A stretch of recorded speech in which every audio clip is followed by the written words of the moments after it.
evolución de la lengua, porque, escucha, habla bien todo, bueno, en cada sitio se habla bien lo que se habla, pero hay algunos sitios en los que el habla es fundamental. Por ejemplo, no vayamos a confundir Andalucía lo mejor del mundo y olé, no es eso. No es eso, Andalucía tiene sus cosas buenas, lo mejor del mundo es el mundo, pero Andalucía tiene sus cosas buenas.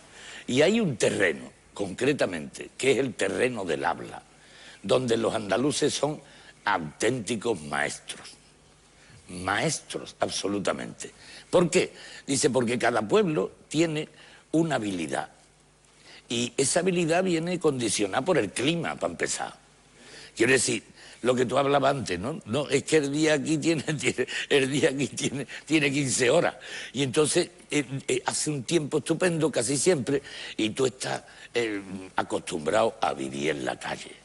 Y en la calle lo que se hace es hablar. El andaluz no es un idioma, de ninguna manera.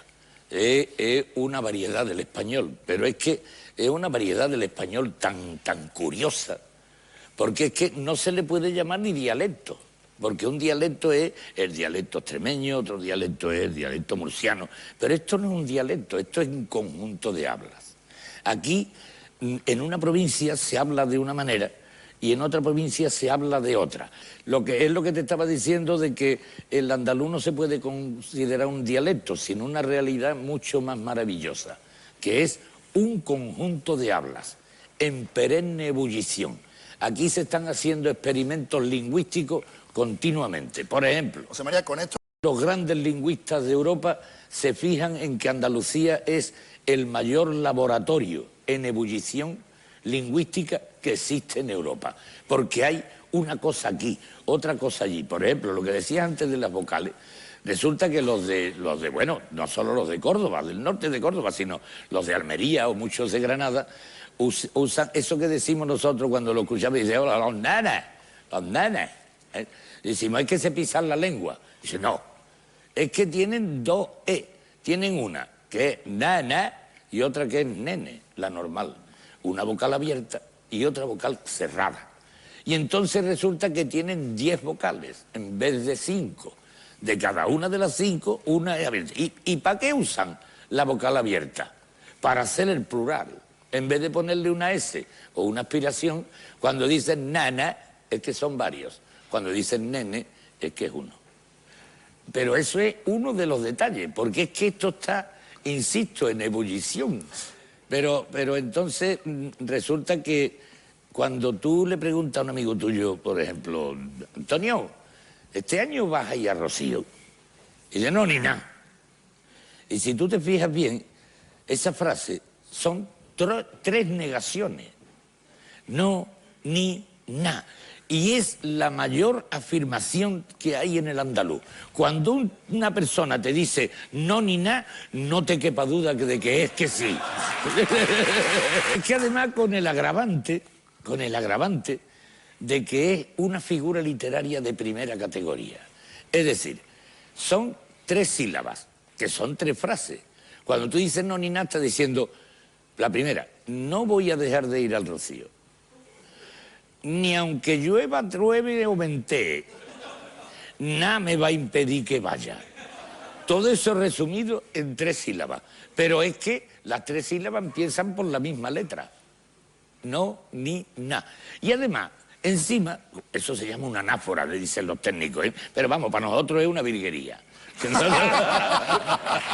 Y luego encima la puñetera anáfora resulta que empieza por una O, que es una vocal cerrada, una I, que es una vocal más abierta, y un na, que es la vocal más abierta del andaluz. Es una joya literaria. Así de sencillo. No. Y la empleamos como si fuera cosa de barrer, porque nosotros no le damos importancia. Sí, nos gusta. Pero es que el segundo idioma o lo segundo que más se habla en el mundo después del inglés, como dicen algunos que es el castellano, no es verdad, es el andaluz. El andaluz. Porque obviamente toda Latinoamérica lo que habla es andaluz. En efecto. Resulta que esto tiene una explicación muy lógica.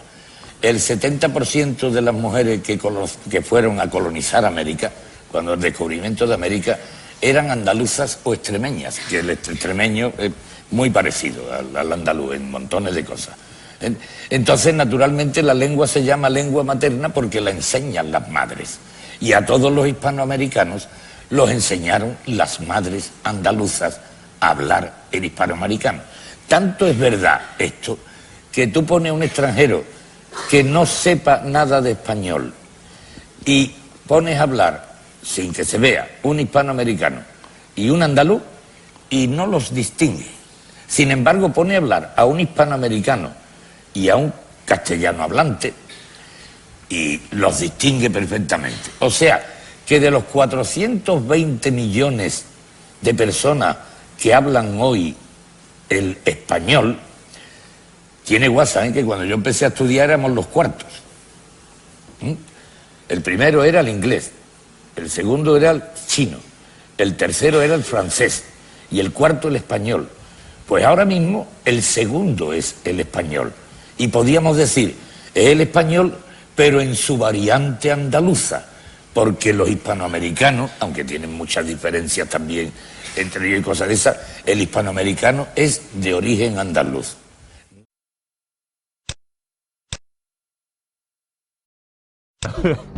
¿Cuáles son para ti las señas del andaluz? ¿Qué nos diferencia del español? Lo que yo considero que es la base de toda nuestra cultura es la comunicación.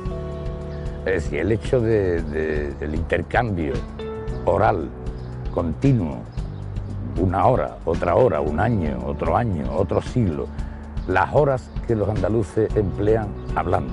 Y además que lo que digo está refrendado por los mejores lingüistas de Europa, aunque muchos de los lingüistas intermedios no se han enterado, es que lo mejor que hace el pueblo andaluz es hablar. Es decir, no solo hablar, sino todo lo que tiene que ver con el habla.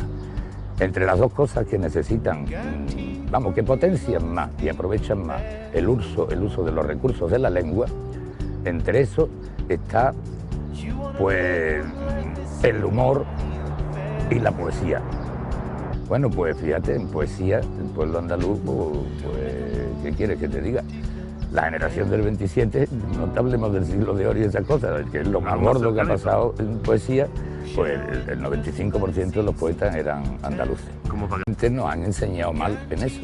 Es decir, los maestros nos han corregido que no podemos decir, yo qué sé, no podemos decir hacha, cuando esa hacha aspirada que se pronuncia ahí es el resto de una F latina que estamos conservando. Y muchas veces la propia sintaxis, la propia elaboración de las frases, cuando a ti te responden una negación, cuando te dice, oye, ¿vaya Rocío este año? Dice, no, ni nada. Fíjate, con 3 palabras lo que se hace. Hasta suena precioso, porque son tres N y nada más que cambiándole una vocal a cada una, detrás de la N, pues ya construye una frase sintácticamente que podía ser larguísima. No va en desdoro de nadie ni en alabanza de nadie, no. Esto es pura ciencia, que es lo que hacen hoy los lingüistas, pura ciencia.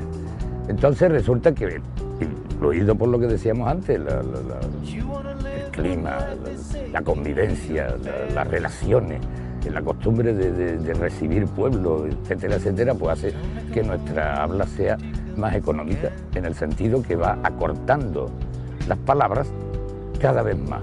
Y mientras que, pues yo que te digo, vamos a decir cualquiera, una hartada de comer, pues aquí es una hartada de comer. 3 sílabas, 2 sílabas. Y lo estamos diciendo con 2 sílabas, lo cual significa que esto, 2 décimas de segundo, 3 décimas de segundo en cada palabra, significa que decimos más en menos tiempo y por lo tanto tenemos más tiempo para seguir hablando.